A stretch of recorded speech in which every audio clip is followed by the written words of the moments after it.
I want you to picture a signature. Not a complicated one.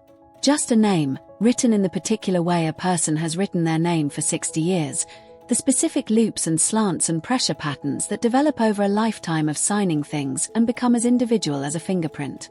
Now picture that signature on a document it was never supposed to be on. A document that transfers authority. A document that moves money. A document that, if it were genuine, would represent a decision a 68-year-old man made in full knowledge of what he was agreeing to. He did not make that decision. He did not sign that document. He was sitting in his living room watching television on the afternoon the document claims he signed it, and his hand had not touched a pen all day. Somebody else's hand had. And that somebody else was his son. Not the son who noticed. The son who did it. My name doesn't matter. What matters is what my brother moved, what he thought he was going to get away with, and what the auditor found 14 months later when she opened a file that my brother had been counting on nobody ever opening. Stick around. This one is about what happens when someone mistakes a family's trust for their own personal resource. Welcome back to Blood and Backbone, where we talk about the moments families don't put in the holiday newsletter. If you're new here, these stories are dramatized for entertainment, but the particular violation of discovering that someone you grew up with has been forging your father's name on financial documents, that part requires no dramatization at all. If it's real for you too, you're in the right place. Let's get into it. Let's call her Diane. 43 years old, a forensic accountant, which turns out to be the single most relevant professional detail in this entire story, the younger of two children, the one who moved away and built her career and called every Sunday and visited at Christmas and had, over 20 years of adulthood, maintained a relationship with her father that was warm and consistent and entirely free of the financial complications that, as it turned out, had been accumulating on her brother's side of the ledger. For the better part of a decade. Her father's name was Gerald. 71 years old, a retired civil engineer, a precise and methodical man who had kept meticulous records of his finances his entire adult life and who had, in his retirement, maintained a modest investment portfolio and a small business interest, a commercial property he had purchased in his 50s that he rented to a series of small tenants and which generated reliable income that he managed carefully and was proud of managing carefully. Her brother's name was Philip. 46 years old, the older child, the one who had stayed in the same city as their father, who had, over the years, positioned himself as the practical family presence, the one who drove their father to appointments, the one who handled the small household emergencies, the one who had, approximately 8 years before this story ends, begun assisting Gerald with the administrative side of the commercial property because Gerald's eyesight had been causing him difficulty and the paperwork was becoming genuinely cumbersome.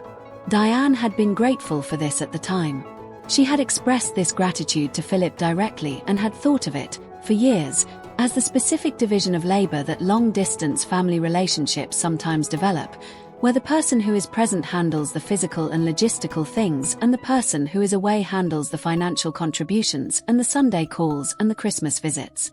She had no reason to think about it differently. Until Gerald called her on a Sunday afternoon, not with the usual news of the week but with a specific and unusual question. He had received a letter from the investment firm that held his portfolio, a letter about a transfer he did not recognize, requesting confirmation of instructions he had apparently given. He had not given those instructions. He had not called the firm. He had not authorized any transfer.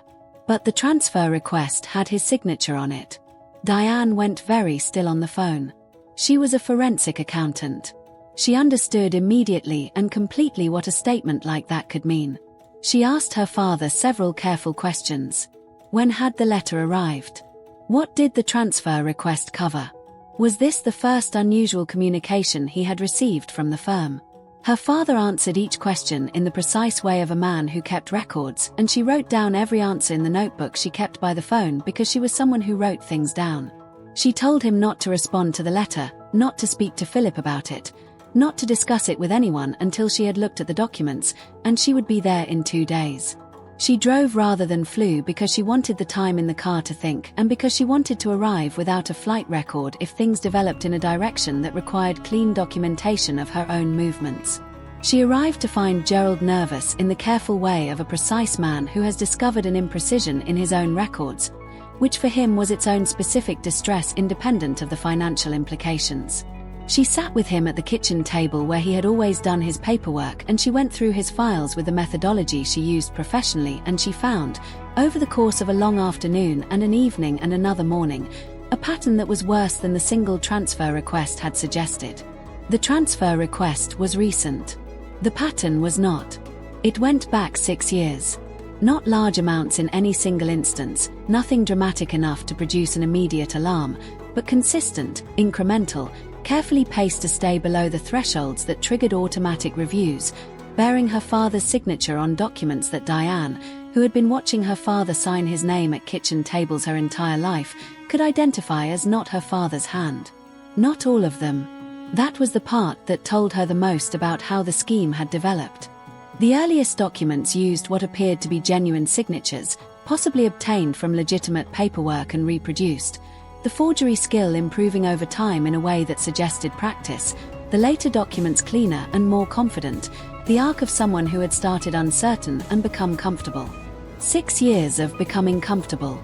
6 years of her father's commercial property income being siphoned in portions through a series of transactions that had been constructed to look, in the aggregate, like ordinary management costs and maintenance expenses and professional fees. The kind of line items a retired civil engineer reviewing his own portfolio might not interrogate if the person managing the paperwork told him everything was in order. Philip had always told him everything was in order. Diane spent 2 more days at her father's house completing her documentation before she did anything else, because she was a forensic accountant and she understood that what she was looking at was not a family matter that could be addressed at a dinner table. It was a financial crime. It had a paper trail that she was now the custodian of, and the paper trail needed to be complete and organized and preserved before any conversation happened that might cause documents to disappear. She copied everything.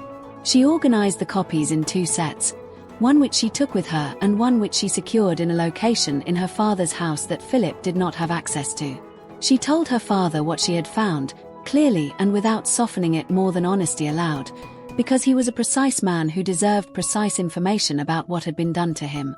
Gerald sat very still for a long time after she finished. Then he asked, in a voice she had never heard from him before and hopes never to hear again, "How long?" She told him the documentation suggested 6 years with confidence and possibly longer with further investigation. He nodded once. He did not cry. He asked what happened next.